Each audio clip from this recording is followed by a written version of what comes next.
আসসালামু আলাইকুম রহমতুল্লাহ। আসসালাম। কি দেখতে আসছেন? ওইটা না, নেট লাগা এই দেখার ও আচ্ছা, এত তাড়াতাড়ি হয়েছে কবরস্থানে। দেখেন ঘাস আর ঘাস।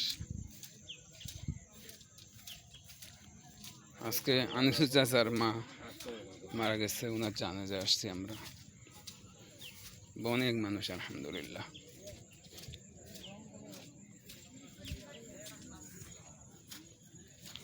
জানাজা শেষ, এখন দাফনের ব্যবস্থা হবে।